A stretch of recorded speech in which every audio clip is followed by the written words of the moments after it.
창세기 3장 15절 한 절 말씀입니다. 성경 말씀 창세기 3장 15절 한 절 말씀입니다.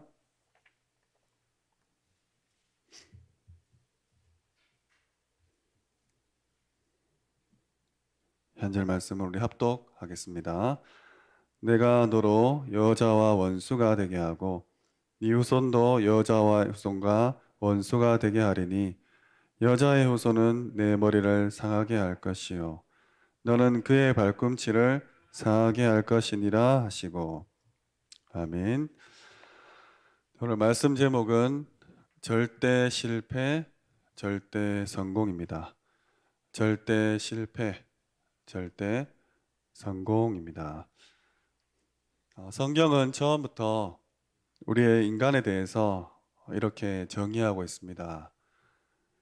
절대로 실패할 수밖에 없는 존재, 이미 죽은 존재로 표현하고 있죠. 그래서 신학자 칼빈은 인간이 전적으로 타락했다 이렇게 말했습니다. 하지만 성경은 그런 절대 실패 가운데 있는 우리지만 복음을 알면 절대 성공할 수 있다고 말씀하셨고, 그에 대한 인물에 대한 또 증거도 역사도 보여주고 있습니다. 창세기 3장 15절에 창세기 3장 속에 있으면 실패할 수밖에 없지만 15절에 여자의 후손을 약속하신 것이죠. 만약에 우리나라 대통령이 예수, 하나님의 나라, 성령, 우리처럼 이런 마음과 중심이 있다면 어떻게 되겠습니까? 모든 일에서 오직 예수 그리스도 모든 문제 해결자다 이렇게 고백한다면 한국이 변하겠죠.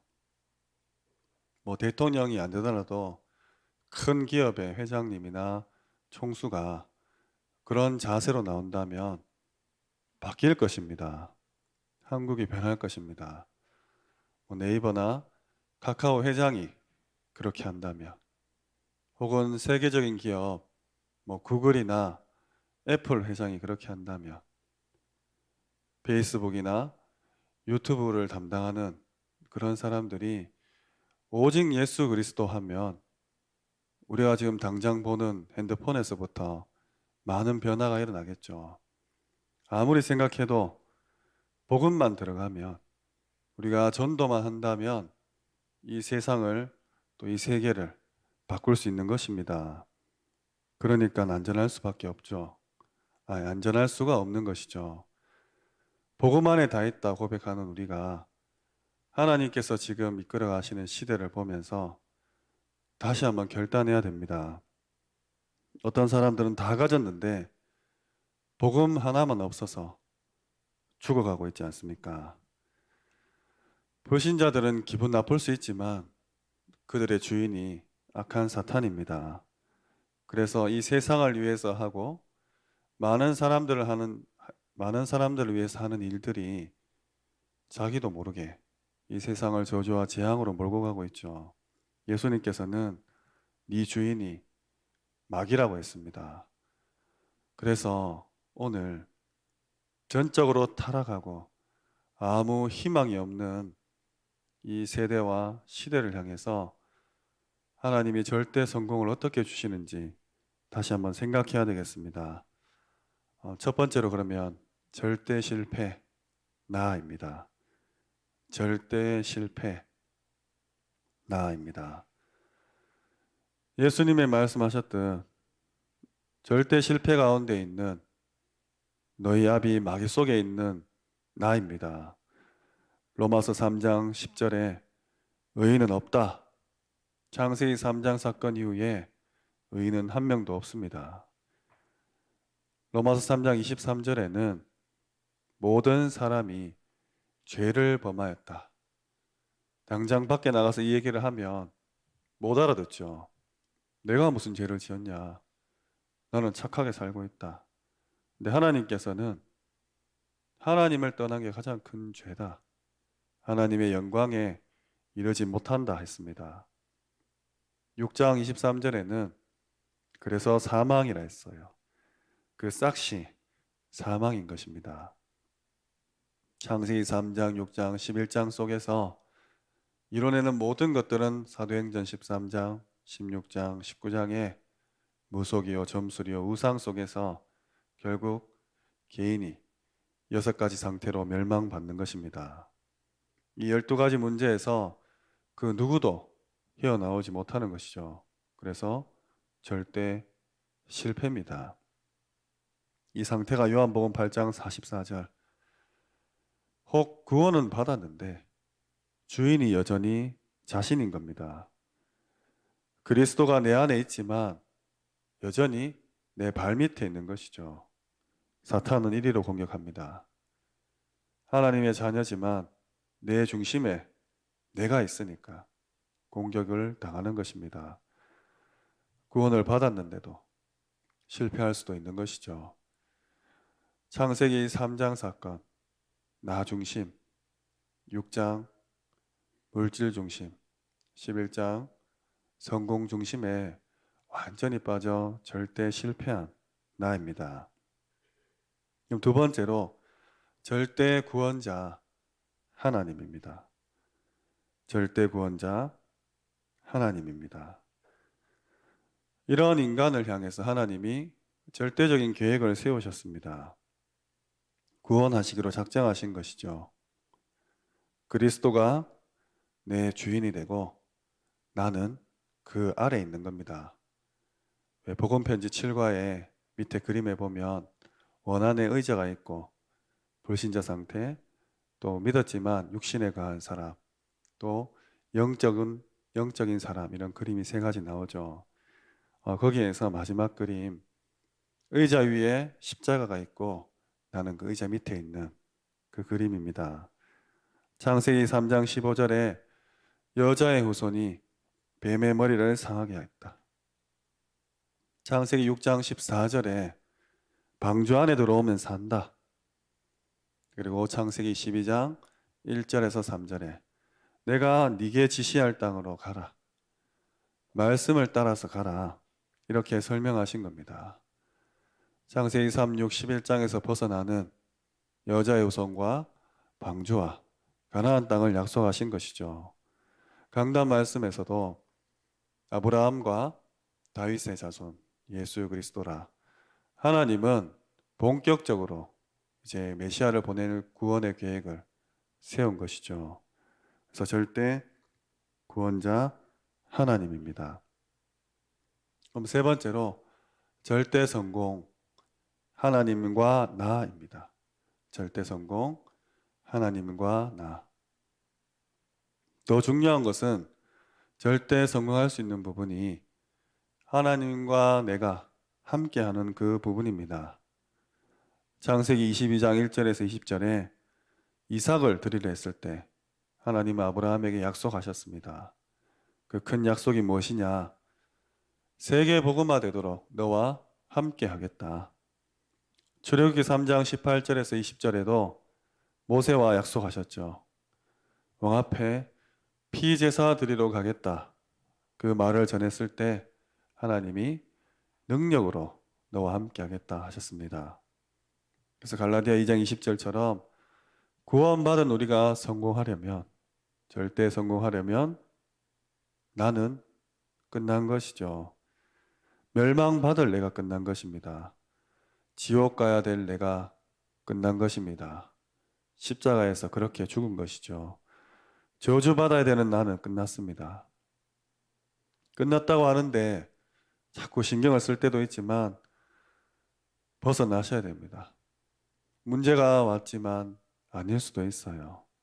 그리스도가 완전 주인이 되면 나는 거기 없습니다. 그 문제 속에 빠지지 않습니다. 나는 어디 있냐? 하나님과 함께 있습니다. 하나님이 세계복음화하는 그 흐름 속에 있는 것입니다. 그 속에 있으니 절대 성공할 수밖에 없는 것입니다. 오늘 서론의 상태에서는 절대 성공할 수 없습니다. 아무리 가지고 있는다 한들 사탄의 것이기 때문입니다. 돈도 그렇고 공부도 그렇습니다. 인간이 단지 숨길 뿐 엄청난 어려움을 겪고 있는 겁니다. 자료에 보면 외국에 너무 돈이 많아서 뭐 섬을 사고 성을 짓고 이런 부러움을 당하는 사람도 있을 수 있습니다. 뭐 그 성 안에는 병원도 있다고 해요. 어떤 일이 일어나고 있는지 모릅니다. 숨길 뿐이죠. 많은 능력을 가지고 있지만 반대로 더 큰 문제를 숨기고 있습니다. 영적 문제도 심각할 것이고 시간이 갈수록 짐이 되겠죠. 우리 후대들이 이제 이런 사람들과 함께 살아가야 됩니다. 지금 교회 안에서 또 주일학교 안에서 보호를 받고 교육을 받고 있는 아이들이 이제 이 세상 사람들과 살아야 되는 것이죠. 정치, 경제, 사회, 문화가 엄청나게 변할 겁니다. 지금 당장 그 조그마한 아이들이 마스크를 항상 끼고 다녀요. 저는 당장 생각이 이렇게 계속 마스크를 끼면 호흡에 문제가 오는 거 아닌가. 자꾸 자기가 내뱉은 이산화탄소를 마셔서 건강이 나빠지지 않지 않겠냐. 그런 걱정이 들더라고요. 그래서 뭐 여기저기 자료를 찾아보니까 뭐 아직까지 발표는 상관이 없대요. 마스크 끼고 운동해도 된다는데 사실 잘 모르겠습니다. 지금 학교가 계속 인테리어 공사 중에 있어서 이제 한 번씩 이렇게 너무 시끄러우면 갑자기 그냥 떠납니다. 안에 있을 수가 없어서 어제도 이제 야외 활동을 했는데 너무 즐거워하고 뛰어다니는 걸 행복해해요. 근데 이제 교사들은 늘 하는 말이 마스크 써라, 마스크 써라. 아이들이 이제 뛰어다니다 보니까 땀도 나고 마스크도 흘러내리는데 계속 그 얘기만 하는 겁니다. 저는 더 걱정은 이렇게 눈만 내놓고 있으니까 서로 공감이 안 되는 거예요. 표정이 안 보이는 겁니다. 이렇게 살아가지고 이렇게 자라나서 과연 저 죽어가는 영혼들을 향한 그런 불쌍한 마음을 가질 수 있을까? 정말 전도의 애타는 마음으로 그들에게 복음을 선포할 수 있을까? 과연 소통이 될까? 살짝 의심이 들더라고요. 지금 어르신들이 청소년 때는 상상도 못할 시대가 되었지 않습니까? 어떻게 손 안에서 TV를 보고 외국과 실시간으로 소통하는 시대가 올 줄 아셨습니까? 마찬가지로 시간이 더 지나면 지금보다 더 급변한 그런 세대를 맞이할 텐데 하나님 정말 이 땅을 긍휼히 여기시고 우리들을 굽어 살피시사 전도와 선교와 세계복음화에 그런 답을 달라고 기도해야 할 때 같습니다. 실제로 지금 이제 서밋스쿨 아이들도 다락방 모릅니다. 제가 한번 설명을 하려 했는데 그런 단어조차 생소한 것이죠. 이미 코로나로 인해서 전도 사실 많이 멀어져 있습니다. 지금 하나교인들, 하나교회 다니시는 분들 챙기기에 어쩌면 바쁘죠. 왜냐? 교회에 떠나 있었으니까 이 교회 회복하는데 더 지금 집중하고 있는지도 모릅니다. 이런 사이에 한국교회가 이런 사이에 많은 불신자들, 죽어가는 영혼들이 어디에 가 있을지 한번 생각해 봐야 됩니다. 그리고 우리 후대들이 앞으로 자라나서 해야 될 전도의 밭, 선교의 밭, 이 흑암 세력이 완전히 장악해서 정말 서로 인사도 꺼려하는 악수도 못하는 이 시대에 어떻게 전도하고 선교할 것인가에 대한 부분을 오늘 이 자리에서부터 기도하셔야 되는 것이죠. 말씀을 맺겠습니다. 구원은 하나님께서 하십니다. 전도의 주역도 사실 하나님이십니다. 전도의 대상은 누굽니까? 멸망받을 자죠. 저주와 죄에 빠져 죽은 사람들이죠. 여기에 우리가 심부름을 하고 있습니다. 그렇다면 생각해 봐야 됩니다. 교회를 위해서 일하는 분들, 지금쯤은 생각해 봐야 됩니다. 내가 전도한다. 내가 사역자다. 내가 교구를 맡고 있고 권찰이다. 내가 그 지역 담당 중직자다. 하나님의 중요한 심부름을 하고 있는 것입니다. 이 생각이 없으면 굉장히 슬픈 사람들이죠. 하나님이 하시는 중요한 일에 내가 심부름을 하고 있다. 여기에 우리 생을 걸지 않으면 굉장히 힘들고 교회 생활도 별로 중요하게 여기지 않게 될 것입니다. 무엇 때문에 축복받은 하나님의 사람이 어렵게 또 힘들게 고통당하고 살다가 죽을 것입니까? 오늘 이 시간 꼭 한번 생각해 보셔야 됩니다. 절대의 실패 속에 있는 우리 하나님이 절대의 성공으로 불렀어요. 다 주셨습니다. 그러면 이제 옆에 죽어가는 절대 실패자들을 향한 생각을 하는 것입니다.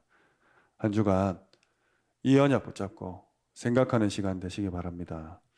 그래서 영적인 대열에서는 그 시간표 정말 오직 복음, 오직 전도, 예수 생명, 예수 능력, 오직 그리스도, 오직 하나님의 나라, 오직 성령, 이 약속 붙잡고 승리하시기를 주님의 이름으로 축원합니다. 기도드리겠습니다.